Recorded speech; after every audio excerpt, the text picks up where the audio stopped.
Hey everyone, I'm excited in this interview to be talking with a fantastic founder of a company that's looking to pair information technology, artificial intelligence, the Internet of Things, pairing that all together to fix pipeline leaks.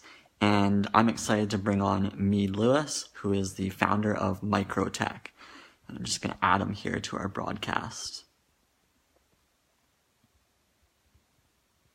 And right now, Microtech is going through a crowdfunding campaign All to. right, I think that we're live now. Awesome. Hey. Hey. So I was doing just a little bit of an introduction about Microtech and what you're doing. Just kind of initially talked about it, and it really looks quite fascinating what you're trying to do with pipeline leaks. And you're based out of Pennsylvania? Yeah, State College, Pennsylvania. We're right by the university, Penn State. So it's kind of the hometown here. I grew up here, and then through my industry experience, I actually moved all around Texas, all over the place, and found myself back in State College where I kind of utilize the university benefits here, and I can really make use of the scientific minds that are around me. Awesome.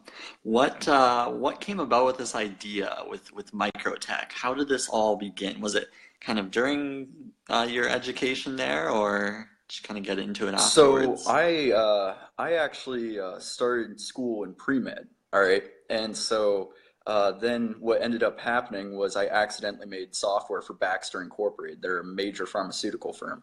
From there, I was recruited Mm, by the oil and gas groups. So Iron Pro was one of them, and they were focused on monitoring the safety of what's called flow iron. It's used for fracking, right?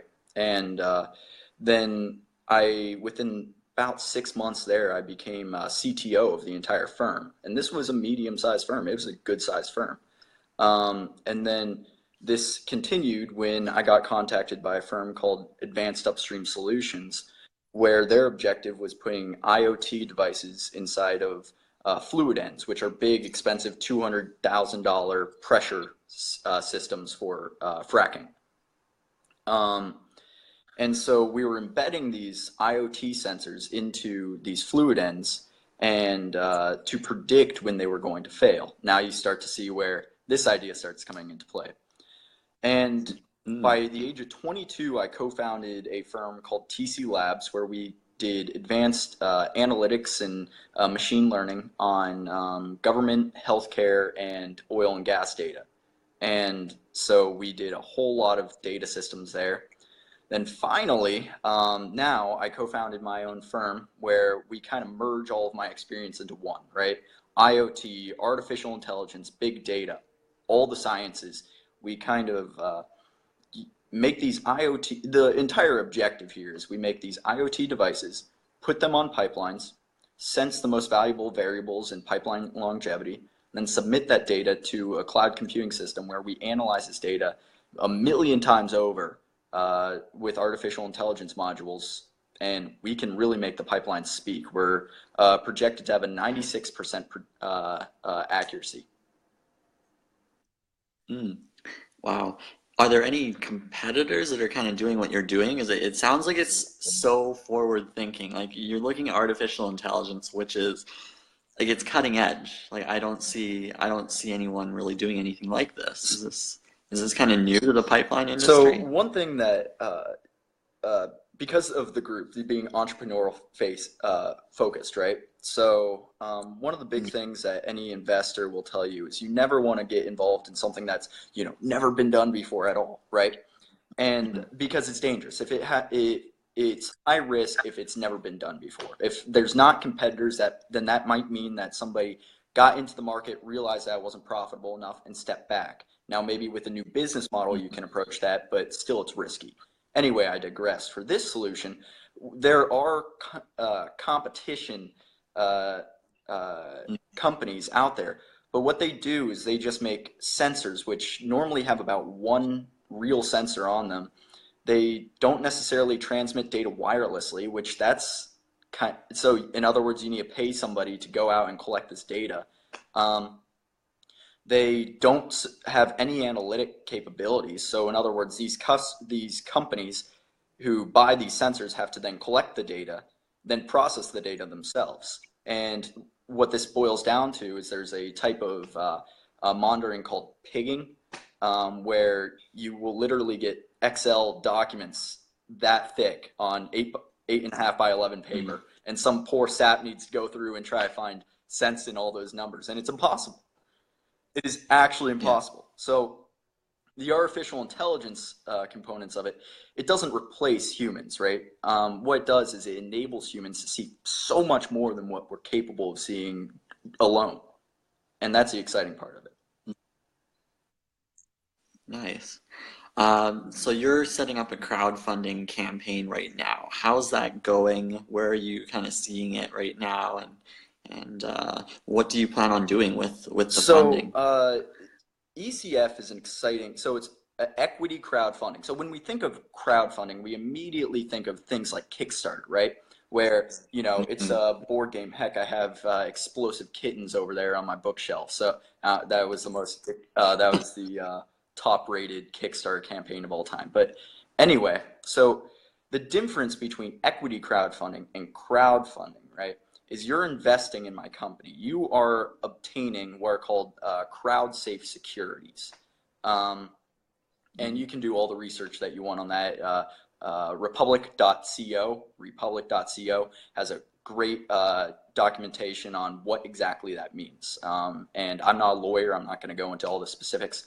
But anyway, the campaign is going really well. We're already at 73% to our goal, but we can go all the way up to $107,000. Our goal is $25,000. And so what this means is that these people, so far we have a little bit over 18,000 invested. These people are obtaining some equity in the company. And what we're going to do with that funding is we're really going to push the development of our designs. We're really going to push marketing. It's really to go from 0 to 500. Actually, we're probably already at 250. It's really just to get up to that additional 250, right? So it's a really, really cool new way to invest in startups. It was just made legal. Equity crowdfunding was just made legal in 2016 through the Jobs Act. So this is a brand new way for companies to look into getting funding, and where venture capital, you need to be what's called an accredited investor, which means that you need to have the top 2% of salaries in the United States, and you need to go through all sorts of legal jargon. And there's actually, we're starting to see a dip in venture capital, not necessarily in the dollars spent, but the amount of investments being made. So that means that the investments being made are larger, but there's fewer of them being made.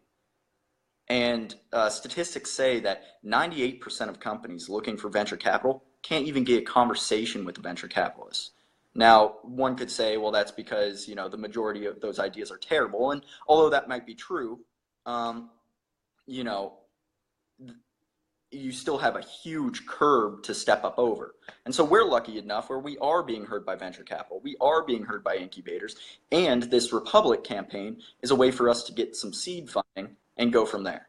So it really gives us some more leverage to, go through all these negotiations, really get more customers on board and everything like that. Yeah, well, it's great exposure to be on this type of platform. I think it stands out because I'm going through it and it all makes sense here.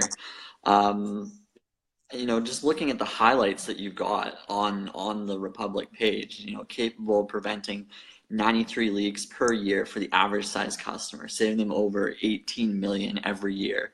Like, that's incredible. I noticed part of it you mentioned that you were focused on Pennsylvania and Virginia, or are you kind of looking at expanding out to other pipelines? Right now, so once again, focusing on entrepreneurship. So this is great example for people that are interested in getting investors. You want to have a focused market first. You don't want to be a company, and this is a big mistake that a lot of entrepreneurs make.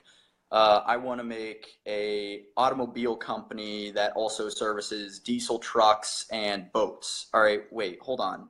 That's a huge market that you're trying to take, and you cannot possibly take all of that. So what you do is you focus on what you're really, really good at. In this case, we're really, really good at focusing at predicting pipeline leaks. And being local to Pennsylvania, I won't have to fly over all the place, right? West Virginia is right by us. However, you want to focus on the big markets first in this case. So we're focusing on Pennsylvania, Texas, West Virginia, and a little bit into Ohio even. Those markets are critical to becoming established in this industry, and that's the big point, is knowing your industry, knowing where you can make an impact. Mm. Well, it makes sense to focus on that niche. I think that's more attractive to investors as well, because if you're trying to have the technology everywhere and try to expand too quickly, then the growth can almost take a step back. I mean, you're looking at a great market. That's incredible. $8.72 billion So for the it's a great total addressable addressable market, and that's another thing. Know your numbers when you're talking to investors. Know your numbers. I've heard it time and time again where you Yeah. ask somebody what their total addressable market is. TAM is a great Google search for that, and just spaces for them. So $8.72 billion is our total addressable market. The next 5 years, we want to take 5% of that market. That's $325 million that we're trying to get in revenue every year. So it's certainly a challenge, but our technology is cutting edge, and we're already gaining a whole lot of traction. We actually are just partnering with the largest natural gas production company in the world. So with that will come a bunch of others. So it's a good time to invest. Definitely. The subscription-based business model, could you talk a bit more about that and kind of what that means for Yeah, investors? so let's say I'm trying to sell you this coffee mug, all right? I love coffee, right? But I could sell you this coffee mug, I could do some hand modeling here or whatever, and I could talk it up as the best coffee mug ever. But once I sell that to you, you paid me the $8 that that coffee mug was worth or whatever, right? And then, out of that comes the cost that the ceramics or whatever, the paint, whatever, that took me to make that coffee mug. And so my profits are $5. However, I'm not going to be able to sell you another mug because you already have one. All right, yeah, maybe, mug might have been a bad example where you have several in your house, but you're not buying mugs all the time. Subscription-based revenues mean that it's repetitive. People will constantly be paying. It's predictive, right? We're able to say, okay, we see a 2% decline in subscriptions every month, and we add on 20%, right? So we're able to say, with that understanding, these are our revenue projections for the future. And we're able to do that with far less risk, where if I'm trying to sell you coffee mugs, I'm going to have to keep selling that time and time again just to keep up to where I was last month. And Mm, so yeah. for investors, the subscription service means that we are a safer investment. Subscription services are safe for investors, are safe for customers, and they're safe for the business. So not only that, but we also have one-time revenue. We sell the devices, and our profit margins are 63% on the devices themselves. The only people who are selling for better margins are Apple and Ferrari. Um, so Wow. so I'm fine to be in that class of in that category of groups. But then as far as our subscription model, our revenue, our margins on that are just incredible. So, and it's very fair because once again, these companies are saving 18 million a year. Spending 25,000 for a subscription per month, if they're saving 18 million a year, it's well worth it. So, yeah. Mm, nice. How are you getting such great margins? Is it in your manufacturing processes, or maybe if you could talk a bit about Yeah, that. so one of the big things that we do is, well, good engineering, right? So you need to make sure that Yeah. for us, our IoT devices, we took a lot of time, especially as a startup. It's important that you're not just spending money hand over fist, right? Mm, So we took a lot of time to make sure that our devices were energy efficient, because that's critical for wireless devices. Energy efficient, and not that expensive to produce. So our production costs for the Mark One, it's expected to be about $168, while we can sell these for $350. Sorry, excuse me, $350. And so those types of profits are driven by both having good engineering and making sure that you take the time to find the best solutions that are cost effective. yeah, makes And sense. another Well, I think a lot one of more thing for on the software side of yeah, things and the technology standpoint, one of the big temptations is to go with buying your own servers and making your own computational farms, right? And that's just not efficient. mm, So in some cases you can get away with that, but it's just not efficient. Amazon Web Services is really, really cheap to get into. Like to host our graphic user interface, we're paying about $7 a month. And yes, our AI is much more expensive. Our cloud computing systems for that is much more expensive. But if we were just making a basic web app, it'd be $7 a month. And data storage, it's mm, 10 cents a gigabyte per month. I mean, it's cheap data. What you're talking about is you just need to be efficient in how you spend money. And a lot of startups, what you'll see is that they spend money hand over fist because they want to emulate the big guys. They want to be Google. And a lot of people want to be Google. And it's great to have those ambitions. However, until you have the bankroll of Google, you should not be Google, right? And yeah. here, let me show you something. We're going on a tour. So in my home office, I actually have about $50,000 in servers right here, that I was able to not buy, but when one of my companies, IronPro, was being sold, I was able to be kind of given those by the CEO. Great guy. So it was a huge Wow. gift that I just kind of stumbled upon, and for a while it took me a while to figure out what I would even use these servers for, right? Because I didn't have a startup yet, and so I just was housing these 300-pound servers, and now we're using them to kind of develop and demo our artificial intelligence modules before throwing them Wow. onto the cloud, where it's going to cost us money hand over fist. So it Yeah. does make my electric bill more expensive, though. So Well, it's about being resourceful though, and using what you're given, which is exactly, great, right? It makes it easier as an entrepreneur. bingo. Figure out where you can cut things down and optimize what the most important things are.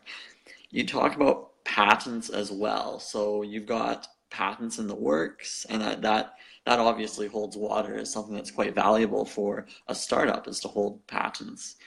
So one of the first things that you should do as a startup is start talking to attorneys. All right, I don't like attorneys that Mm, much. All right, but that's one of the first things. You need to get your LLC. Oh, and by the way, don't operate without some form of legal structure. Investors, A, won't hear you out, but B, it's dangerous, right? If I was operating a company and the company got sued and I wasn't an LLC, that means I could get sued.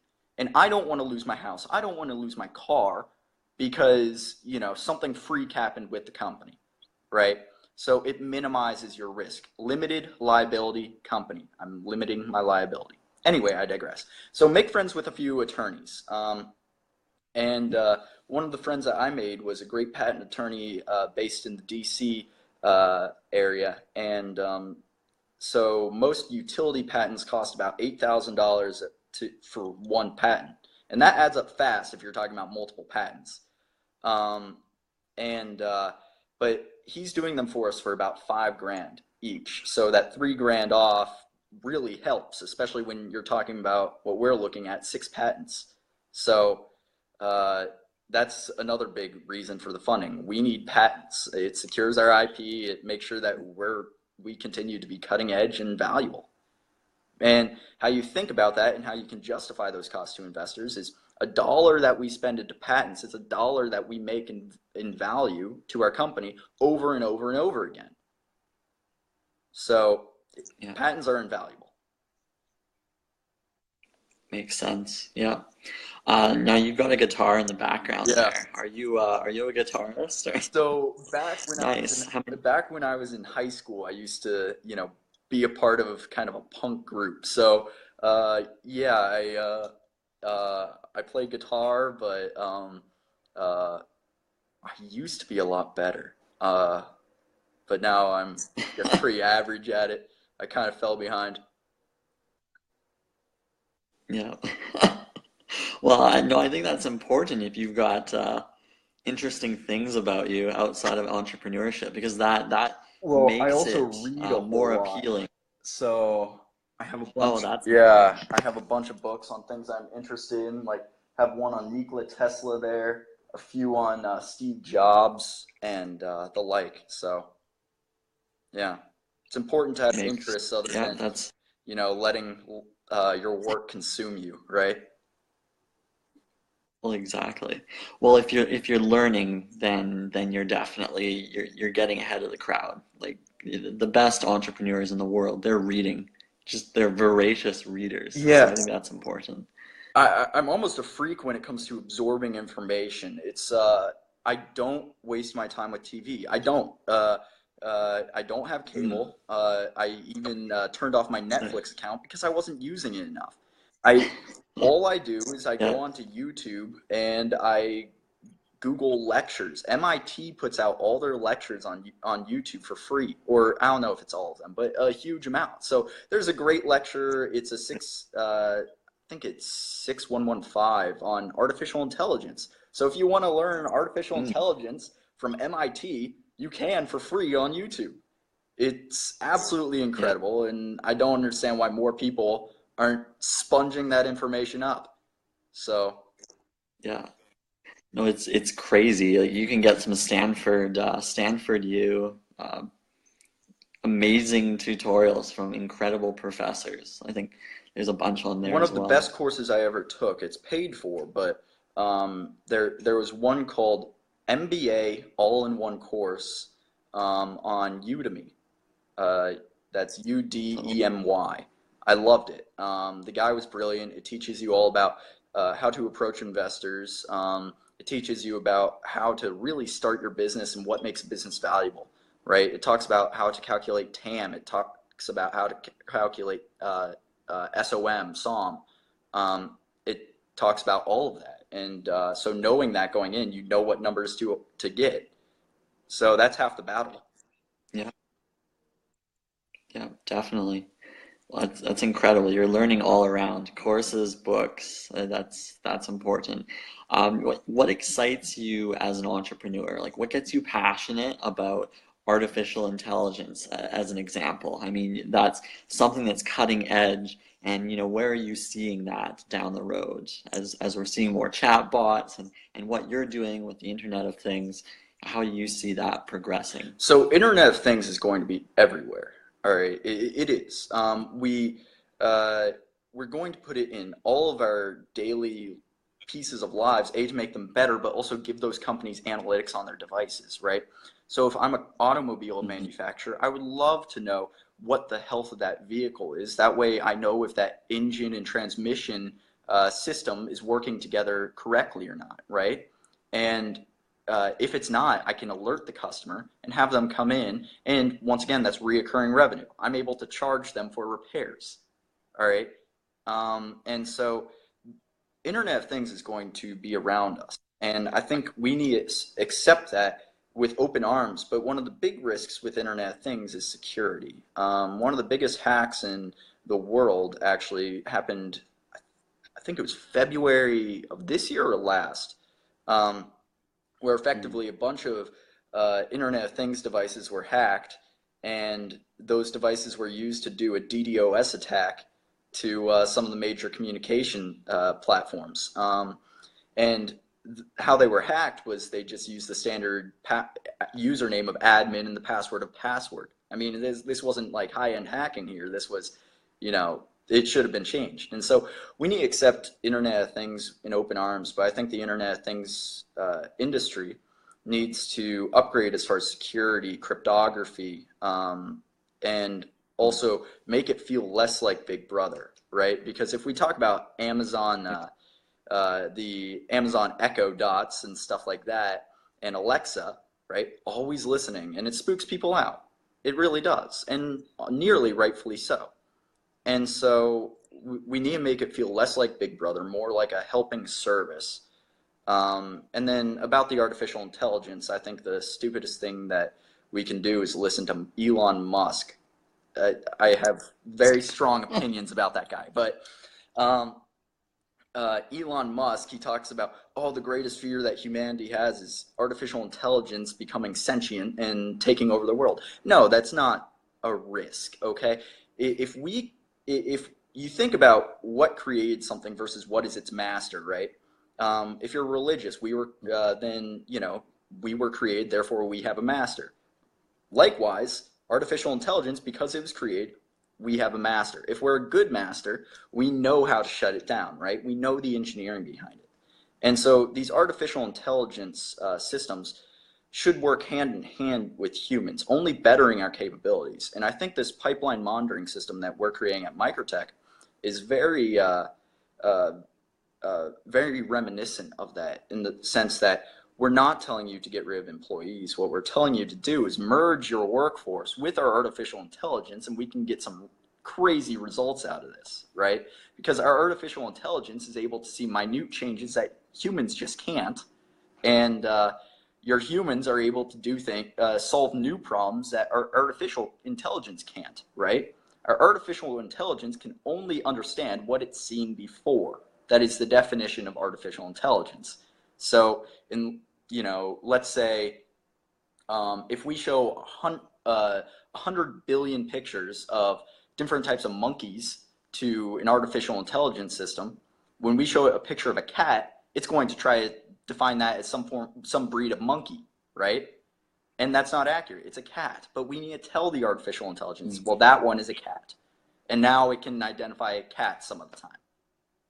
So that's kind of the thought between IoT and Internet of Things. And, big data fits hand in hand with both of them. The bigger your data, the better your artificial intelligence. And Internet of Things is all about big data. So you can kind of see the merging there. Yeah, definitely.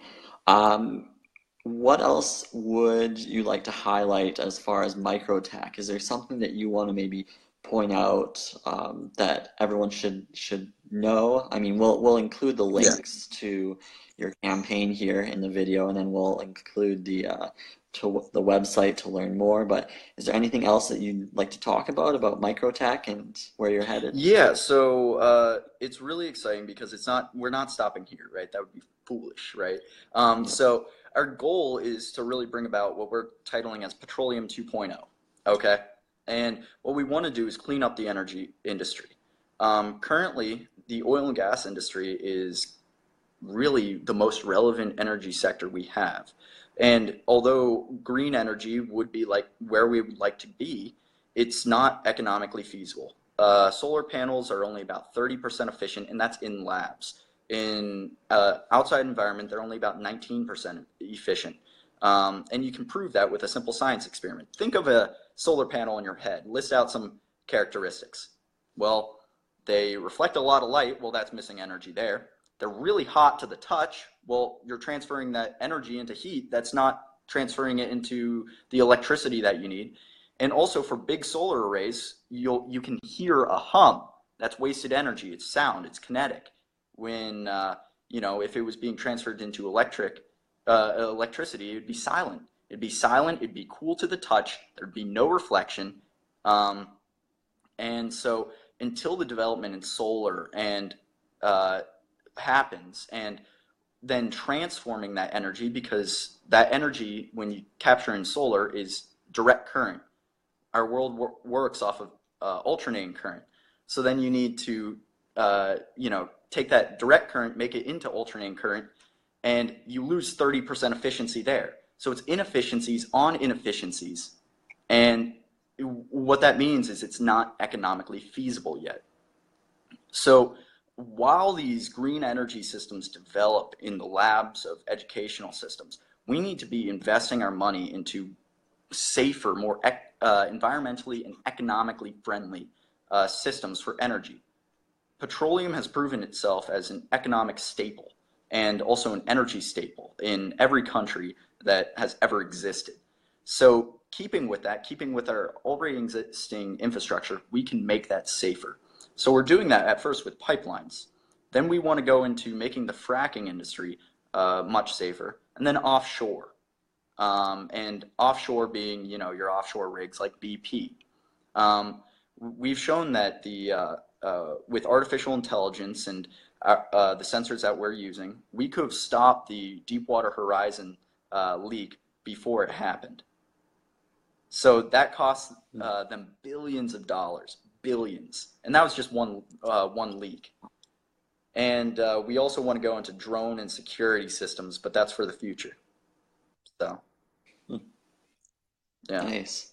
Well, you're definitely you're ahead of the curve here, and I think people should definitely check this out. And I'm excited to see what happens with Microtech, and definitely I hope everyone else will follow and help you out here with the campaign. I mean, you can invest as little as $25 in the campaign. Nice. And so that will give you, a chunk into the company, and you can say, I invested in small business and I invested in a startup. And if our projections are right, if our goals are right, then it could be really valuable for you.